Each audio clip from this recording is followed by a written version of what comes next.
राम राम जी सभी भाइयों को।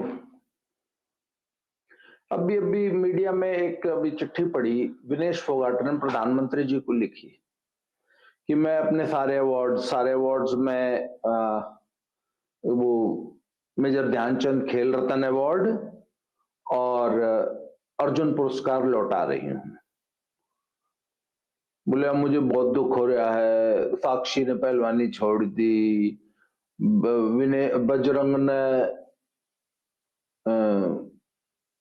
पद्मश्री लौटा दी, इसलिए मैं भी अपने अवार्ड लौटा रही हूँ। परसों जब खेल मंत्रालय ने कुश्ती संघ की सारी एक्टिविटीज को सस्पेंड किया, माइंडेड, कुश्ती संघ को सस्पेंड नहीं किया है, चुनाव रद्द नहीं किया है, संजय सिंह का अध्यक्ष पद पर हुआ चुनाव रद्द नहीं किया है, कुश्ती संघ की एक्टिविटीज को अगले आदेश तक रोक दिया है। तो सब हम ये समझते थे कि अब चूंकि कुश्ती फिर से ठंडे बस्ते में चली गई तो अब ये चुपचाप घर बैठ जाएंगे, पर आज इन्होंने फिर ये अवार्ड वापसी का नाटक फिर शुरू कर दिया। अच्छा, क्या था कि परसों संडे को इन्होंने ये चिट्ठी निकाली थी कुश्ती संघ की एक्टिविटीज सस्पेंड करने की, फिर कल क्रिसमस की छुट्टी थी तो आज शायद वर्किंग डे था। तो इनके समर्थक गैंग और हमारे देश का अनपढ़ मीडिया, अनपढ़ बोल रहा हूं क्योंकि अगर आप किसी खबर की बारीकियों को नहीं समझते हैं, आपको यही पता नहीं है कि सस्पेंड किसको किया है, कुश्ती संघ को सस्पेंड किया, चुनाव को सस्पेंड किया, अध्यक्ष को सस्पेंड किया, या सिर्फ एक्टिविटीज को सस्पेंड किया है। जैसे जो अंतर सस्पेंशन और टर्मिनेशन में होता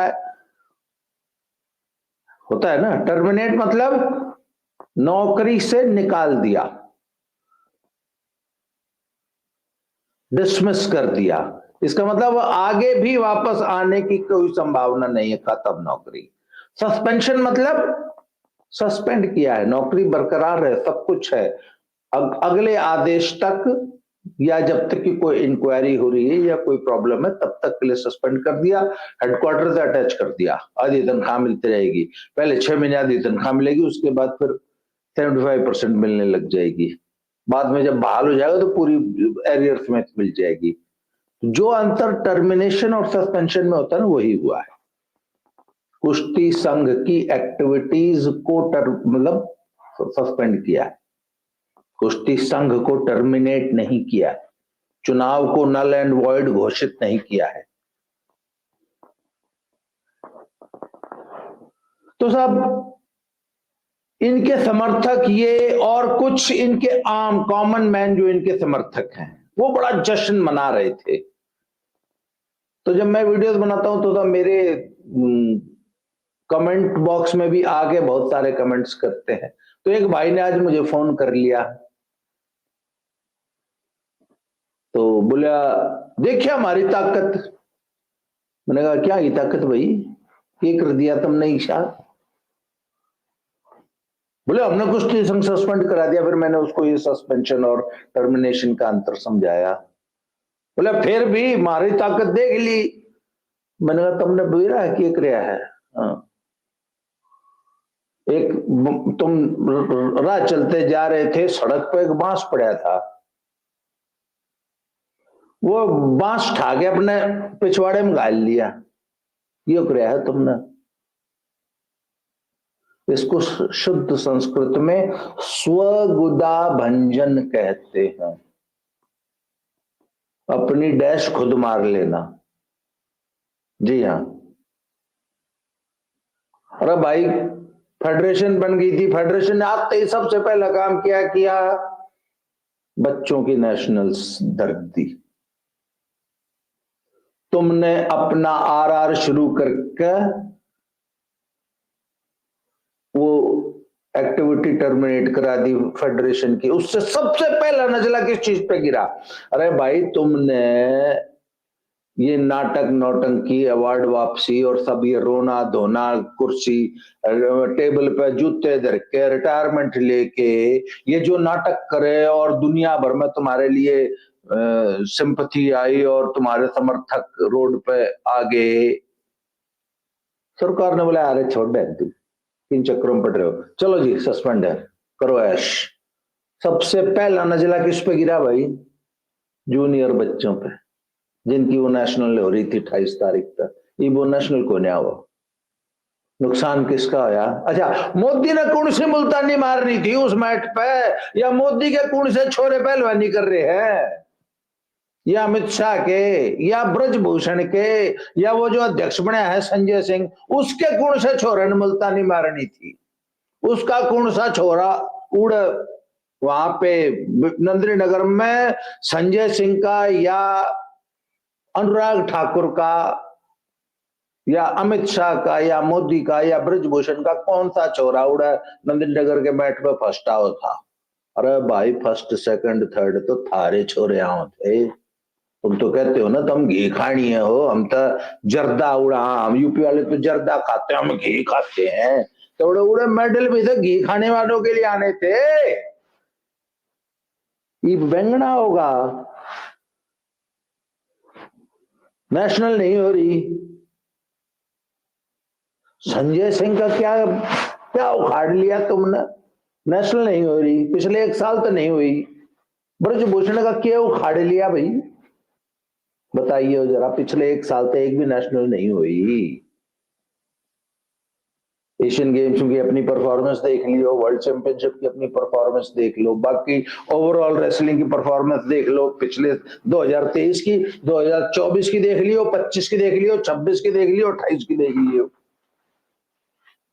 अरे भाई ब्रजभूषण ने जो काम करया, पिछले 10 सालों में इतने ओलंपिक मेडल आए, तुमको करोड़ों रुपए मिले, इतने अवार्ड मिले, उसमें से कुछ ब्रजभूषण भी अपने घर ले गया। ब्रजभूषण को भी कोई पद्मश्री मिली? मिली थी कोई? या कोई भारत रत्न मिल गया हो? या थारे मेडल के 2 4 10 20 50 100 करोड़ उसने मिल गए हो, या उसके छोरे ने मिल गए हो? हाँ भाई। अरे भाई जो मेडल आए वो तुम्हारे घर में आए यार, अवार्ड मिले तुमको मिले, नौकरियां मिली तुमको मिली, घी खाने वालों को मिली। उड़ीसा में कितने मेडल गए हैं आप बताओ ना? तुमने कुश्ती का बेड़ा गर्क कर दिया, पिछले 1 साल में एक भी चैंपियनशिप ना हुई। उड़ीसा का क्या नुकसान हुआ भाई? मणिपुर का, मिजोरम का क्या नुकसान हुआ? आंध्र प्रदेश का क्या हुआ? या यूपी का क्या हुआ? नुकसान तो हरियाणा वालों का हुआ ना। क्यों? और उसका जश्न भी मना रहे हो? वाह भाई वाह, क्या गजब काम कर रहा हो। ओ तेरी, इतना बड़ा काम कर दिया, सड़क पे पड़ा बांस अपने चूतड़ा में ले लिया। ओ तेरी, चूतड़ा नहीं लिया, चूतड़ा में घाल कर मुंह तो काट लिया अपने ही, और खुश हो रहे थे क्या? अपने चूतड़ा में खुद बांस लिया है, मजाक को ना घी खाया करें, और शर्म कर लो। इतनी बेवकूफ भी कोई, कुछ लोग इतने बेवकूफ भी हो सकते हैं। चुनाव हो गया था, रेसलिंग स्मूथली चलती, इसका फायदा होता। अच्छा अब नहीं चल रही। अमित शाह के लिए और मोदी के लिए पहली प्रायोरिटी क्या है? हाँ जी, क्या है? उनको चुनाव जीतना है। रेसलिंग कल मरती आज मर जाए, पहलवानी का बेड़ा गर्क कल होता आज हो जाए। अमित शाह को क्या फर्क पड़ता है भाई? मोदी को क्या फर्क पड़ता है? अनुराग ठाकुर को क्या फर्क पड़ता है? पहलवानी का बेड़ा गर्क हो गया, कति नाश कर दिया, हो जाओ नाश, ओलंपिक में मेडल नहीं आओगा, मोदी के फर्क पड़ जाएगा। नेशनल नहीं हुई, मोदी के क्या फर्क पड़ता है? आगे सुन लो, आज मुझे एक पत्रकार है उसका फोन आया, पत्रकारों को तो बहुत ज्यादा इंटरेस्ट हो रहा है ना, तो उन्होंने मुझे पूछा कि ये बताइए कि अच्छा इन पत्रकारों का जनरल नॉलेज आईक्यू क्या होता है, मैं आपको ये बताने की कोशिश कर रहा हूं। वो बोले इतनी जल्दीबाजी क्या थी, मतलब चुनाव होने के 1 घंटे के अंदर यो नेशनल करानी क्यों जरूरी थी, थोड़ा आराम तो करा लेते, प्रोसीजर फॉलो नहीं किया, कोरम फॉलो नहीं किया। मैं कहा जी कोरम, मैंने कहा आपको मालूम है प्रोसीजर है क्या? बोला हाँ 15 दिन का नोटिस देना चाहिए। मैंने कहा यस यस 15 दिन का नोटिस देना चाहिए, पर 15 दिन थे आपके पास? बोले क्या थी जल्दीबाजी क्या थी?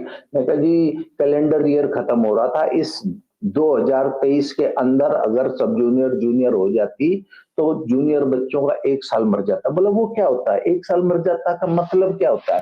फिर मैंने उसको समझाया कि मैंने कहा भाई 1 तारीख के बाद 31 दिसंबर के बाद बहुत सारे बच्चे ओवर एज हो जाएंगे, फिर वो अंडर 15 लड़ने लायक नहीं बचेंगे, या अंडर 20 या अंडर 23 लड़ने लायक नहीं बचेंगे। एक अटेम्प्ट मारा गया उनका, 1 साल बर्बाद हो गया, इसलिए उस साल को बचाने की कोशिश हो रही थी। तो अगर संविधान में जो 15 दिन का भाई एग्जीक्यूटिव काउंसिल की मीटिंग को बुलाने के लिए 15 दिन का नोटिस देना चाहिए, तो भैया 15 दिन थे ही नहीं यार। फिर उसकी समझ में आया, अच्छा अच्छा, बोले इससे तो बहुत नुकसान हो गया जी बच्चों का। मैं कहा हाँ जी, मैंने कहा उसी नुकसान को बचाने की कोशिश ये फेडरेशन कर रही थी। अब क्या होगा जी? मैंने कहा जी अब नेशनल नहीं होगी। बोले यार फिर तो बच्चों का बहुत नुकसान हो गया। मैंने कहा हाँ, पर मैंने कहा जी आपको पता है किन बच्चों का नुकसान हो गया? मैंने कहा मणिपुर मिजोरम का ना होया जी, उड़ीसा का नहीं होया, बिहार का क्या नुकसान हो गया? उनने तो पहले भी कहीं नहीं खानी थी, आज भी खा रहे हो कहीं। इन तुम्हारे सो कॉल्ड ओलंपियंस ने, बहुत बड़े पहलवानों ने किन बच्चों का कैरियर, किन की पहलवानी पर ग्रहण लगाया? हरियाणा वालों की, उसका जश्न मना रहे। अच्छा जी अब क्या होगा? मैंने कहा जी अब तो एडॉक कमेटी संभालेगी। बोला ये एडॉक कमेटी नेशनल क्यों नहीं कराती? ये एक पत्रकार मुझसे आज पूछ रही थी, नाम नहीं बता रहा हूं मैं। तो मैंने कहा जी एडॉक, मैंने कहा नेशनल कराना आसान नहीं होता ना, एक नेशनल कराने के लिए 50 60 70 लाख रुपए खर्च होते हैं, बहुत संसाधन लगते हैं। तो बोले एडॉक कमेटी करा दे। मैंने कहा एडॉक कमेटी पर पैसे नहीं होते जी। बोला फिर फेडरेशन कैसे कराती है? मैंने कहा फेडरेशन की जो एफिलिएटेड यूनिट्स होती हैं उनसे कहती है, फिर वो क्राउड फंडिंग करती हैं, कॉर्पोरेट फंडिंग करती हैं, समाज से पैसे जुटाती हैं, इधर से उधर से जुटा के फिर वो फेडरेशन की जो एफिलिएटेड यूनिट्स हैं वो नेशनल्स कराती हैं। तो फिर मैंने उसको समझाया कि नहीं एडॉक कमेटी नहीं करा सकती, क्योंकि एडॉक कमेटी नेशनल्स किससे करवाएगी? अच्छा ये नंदिनी नगर में इतने नेशनल्स क्यों होते हैं? फिर मैंने उसको समझाया, तो मैंने कहा भैया एक नेशनल्स कराने में 60 70 80 लाख रुपए 1 करोड़ रुपए खर्च होते हैं। नंदिनी नगर में ऐसा सेटअप है कि वो काम आराम से हो जाता था, जिसपे कि आपको बहुत बड़ा ऑब्जेक्शन था। फिर मैंने उनको समझाया कि पुराने जमाने में सिर्फ एक ही नेशनल चैंपियनशिप हुआ करती थी, एक सीनियर नेशनल होता था, जब हम लोग पहलवानी करते थे तो एक सीनियर नेशनल होता था और एक जूनियर सब जूनियर का होता था, बस एक। मैंने कहा आजकल ऐसे 22 नेशनल लेवल के टूर्नामेंट्स होते हैं, हर टूर्नामेंट में 50 60 70 लाख रुपए खर्च होते हैं, 1 करोड़ रुपए खर्च होता है। तो जो आपकी एडॉक कमेटी है वो एक आधा तो करा देगी कोशिश करके, 22 टूर्नामेंट थोड़ी करा देगी। तो फिर उस पत्रकार को समझ में आया। तो मैंने कहा अच्छा एक बात बताइए, आम आदमी एक सवाल उठाता है कि खेल संघ का अध्यक्ष या खेल संघ का पदाधिकारी कोई पहलवान होना चाहिए। मैंने कहा अच्छा अभी एक पहलवान को हम बोल दें कि जी आप दिल्ली में या पुणे में या रोहतक में या कहीं जयपुर में सीनियर नेशनल्स करा दो, 1 करोड़ रुपए खर्च आएगा। मेरे जैसे किसी आदमी को, कॉमन मैन को, जो कि इंटरनेशनल पहलवान है, पुराने जमाने में ओलंपिक का मेडलिस्ट रहा है, उसको बोल दो कि भाई तूने नेशनल्स करानी है जयपुर में, 1 करोड़ रुपए खर्च होगा, करा लेगा? 1 करोड़ रुपए की फंडिंग जुटानी होगी ना, पर अगर अशोक गहलोत या उसके बेटे को करानी होगी तो करा लेगा। क्यों? क्योंकि वो प्रभावशाली आदमी है। या अडानी अंबानी को करानी होगी तो करा लेगा।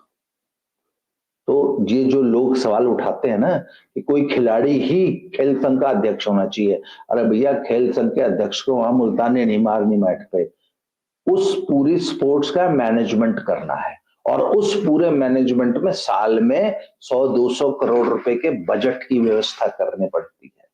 कॉर्पोरेट सोशल रिस्पॉन्सिबिलिटी से, CSR से, डिफरेंट कंपनी से, समाज के अन्य सोर्सेस से 10-20-50 करोड़, 100 करोड़, 200 करोड़ रुपए फंड्स रेज करने होते हैं, जो कि एक आम कॉमन मैन नहीं कर सकता। इसीलिए प्रभावशाली लोग ही खेल संघों के बड़े पदों पर ज्यादा कामयाब होते हैं। मैं ये नहीं कह रहा हूं कि कुछ कुछ खेल संघों में बड़े खिलाड़ी भी हैं, ठीक ठाक उन्होंने काम किया है, परंतु यदि कोई बड़ा प्रभावशाली नेता या बड़ा बिजनेसमैन, बहुत बड़ा इंडस्ट्रियलिस्ट अगर ऐसे किसी पद पर बैठा है, प्रभावशाली नेता बैठा है, तो उसके लिए काम आसान हो जाता है। खैर, अब आ जाते हैं आज के मूल विषय पे कि धरनाजीवी गैंग ने और उनके समर्थकों ने एक लोकतांत्रिक तरीके से, लीगली वैलिड तरीके से चुनी हुई फेडरेशन को ठंडे बस्ते में डलवा दिया है। अब आगे क्या होगा? हमको लगता था कि ये मामला अब रुक जाएगा कम से कम, पर आज विनेश फोगाट ने फिर एक नया शगुफा छेड़ दिया। उन्होंने जो चिट्ठी लिखी उसके जरा मेन पॉइंट्स पढ़ के सुना दो कि साक्षी ने कुश्ती छोड़ दी। अरे भैया, ओ भैया, जैसे वो पत्रकार थी ना, बिल्कुल ब्लैंक, शून्य, उसको स्पोर्ट्स का कोई मतलब नहीं। वो तो चिल्लाएगी ही, हाय साक्षी ने पहलवानी छोड़ दी। कॉमन मैन को भी के लिए भी बहुत बड़ी बात है, साक्षी ने पहलवानी छोड़ दी। कुश्ती जगत सब जानता है, कुश्ती जगत में सबको मालूम है कि साक्षी के अंदर कितनी पहलवानी बची थी जो उसने काटी थी। पहलवानी, जैसा कि मैं पहले भी कह चुका हूं, कोई ना छोड़ता। जूनियर पहलवान गर्दन पर गोड्डा धर के छुड़ाते हैं, और साक्षी ने पहलवानी आज की नहीं जी, 5 साल पहले की छोड़ रखी है। कॉमन मैन को बेशक ना पता हो, इसलिए विनेश फोगाट जी, ठीक है, पब्लिक को आप बेवकूफ बनाने के लिए कुछ भी बोल दे, कुश्ती जगत का बच्चा बच्चा जानता है कि तुम तीनों ने पहलवानी कितनी कर रखी है और कितनी छोड़ रखी है। खुद विनेश की, बजरंग की और साक्षी की, और कितनी पहलवानी बची है ये भी 1 महीने में नेशनल करानी जरूरी है। एडॉक कमेटी होगी तो वो भी कराओगी, हम भी देख लेंगे थारी कितनी पहलवानी बची और इस अगली नेशनल में तुम कितनी मुल्तानी मारोगे, या जब ओलंपिक के क्वालिफायर होंगे ना अगले साल अप्रैल मई जून में, तो हम भी देख लेंगे कितनी मुल्तानी मारोगे तुम, कितनी पहलवानी थारी बची है। इसलिए पब्लिक को बेवकूफ बनाने के लिए कुछ भी बोलते रहो। कुश्ती जगत में सबको पता है कि साक्षी ने पहलवानी छोड़ी है या पहलवानी छोड़ने का नाटक किया है। आगे सुन लो। बोले मेरे को अपने पुरस्कार देख के घिन आती है। ब्रजभूषण ने कही दीदी 15 रुपए के मेडल हैं। हाँ जी, वाकई है। यदि उस पुरस्कार के साथ एक गौरव है, वो पुरस्कार एक गौरव गाथा है, अगर उसमें से गौरव निकाल दो, उसमें से जो प्राइड है, ऑनर है, जो सेंस ऑफ अचीवमेंट है, अगर उसको निकाल दो तो वो सचमुच 15 रुपए का एक मेडल। और आपको पुरस्कार देके घिन आती है ना, पुरस्कार के साथ साथ पैसे भी मिले थे। हाँ जी, और भी प्रिविलेजेस मिली हैं, पर्क्स, बहुत सारे और लाभ उन पुरस्कारों से जुड़े हुए हैं, उनको देख के घिन नहीं आती। खैर ये तो बहुत आम आदमी जान गया है कि खाली पुरस्कार वापस किया है, पैसे नहीं वापस करेंगे। हाँ जी, पब्लिक को बेवकूफ बनाना बंद करो। अवार्ड वापसी गैंग की सारी हकीकत पब्लिक को पता है। और इनका एक बड़ा कॉमन सा ग्रीवेंस है, हमें न्याय नहीं मिला, हमारे साथ जो हो रहा है। क्या हो गया भाई थारे साथ? तुम्हें कौन सा न्याय चाहिए था जो नहीं मिला? तो पता है क्या न्याय मांग रहे थे? क्योंकि हमने इस पर यौन शोषण के आरोप लगाए हैं, इसलिए फेडरेशन हमें दे दो। ये कौन दे देगा भाई? इस पब्लिक को बेवकूफ बना रही हो कि हमारे साथ जो हो रहा है, तारे साथ क्या गलत हो गया? बोले हमें सड़कों पे दिल्ली पुलिस ने घसीटा। कोई दिल्ली पुलिस ने नहीं घसीटा। दिल्ली, तुम जिस दिन संसद भवन का उद्घाटन हो रहा था उस दिन दिल्ली में तुम उत्पात कर रहे थे। पुलिस ने तुमसे कहा कि यहाँ बैरिकेडिंग है, इसके आगे नहीं जाना है। जब तुमने कानून तोड़ते हुए उस बैरिकेडिंग से आगे जाने की कोशिश की, वहां अराजकता, एनआरकी फैलाने की कोशिश की, तो पुलिस ने तुमको रोका और तुमने पुलिस के साथ बदतमीजी की, तुमने पुलिस के आगे पहलवानी दिखाई, फिर पुलिस को तुमको रोकना पड़ा।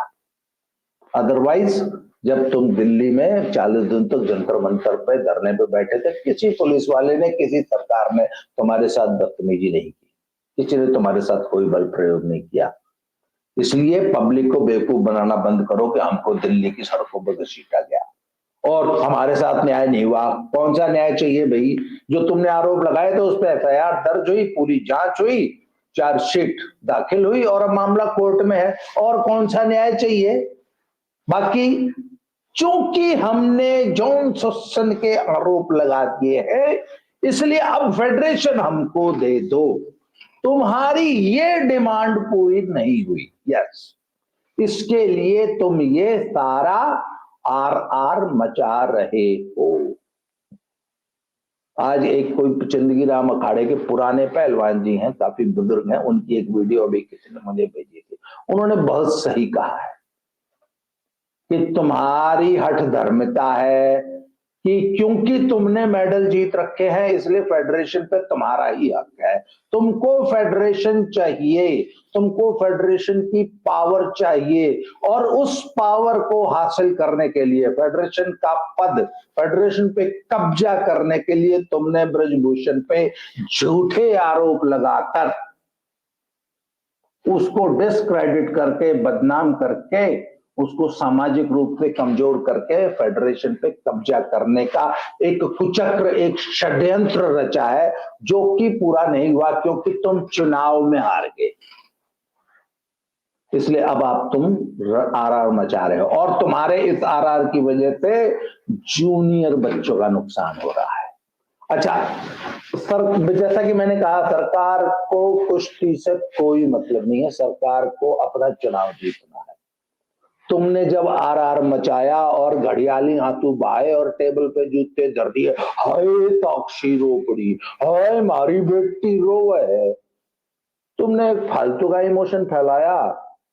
सरकार ने कहा हम क्यों नाराजगी मोल लें, हम क्यों जाटों की नाराजगी मोल लें, पहलवान नहीं लगते। ओ सुनो पहलवानों,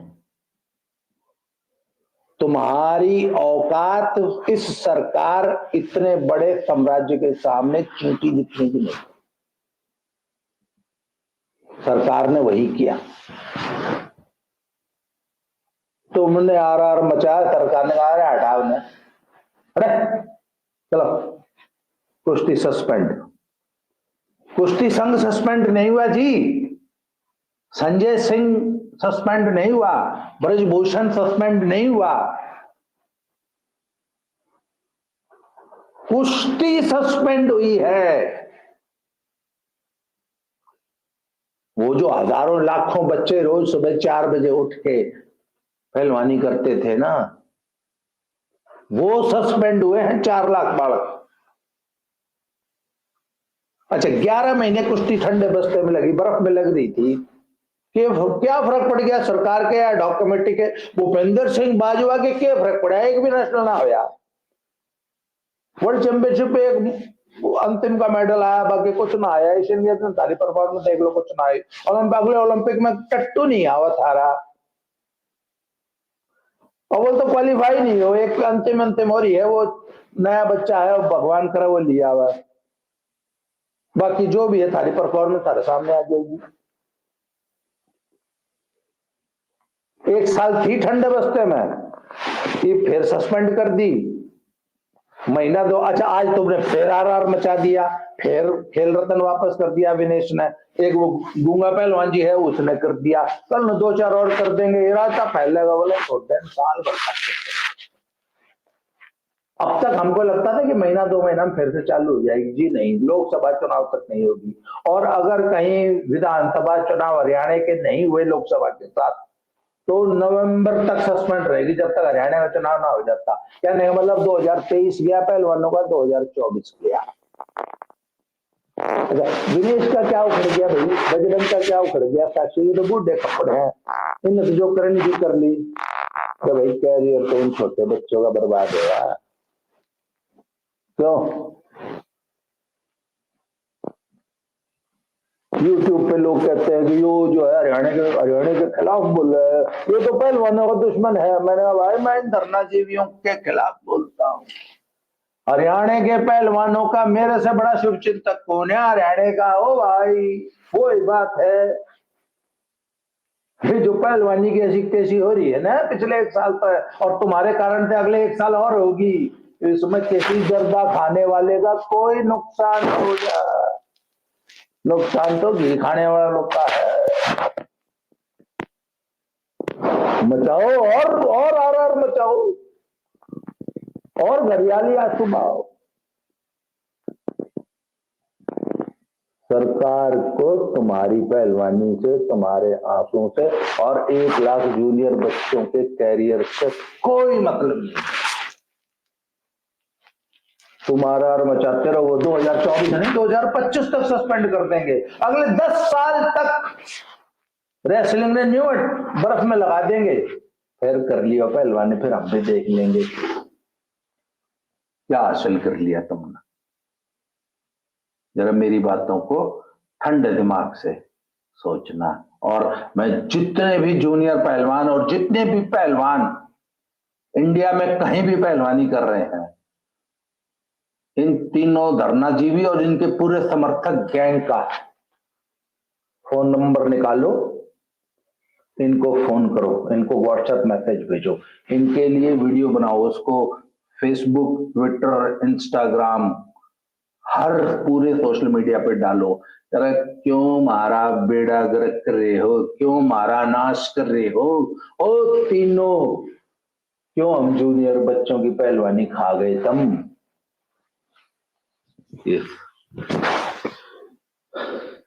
इनको लानते भेजो सोशल मीडिया पे, जितने अभिभावक हैं, जितने पहलवान हैं, इन तीनों को लानते भेजो,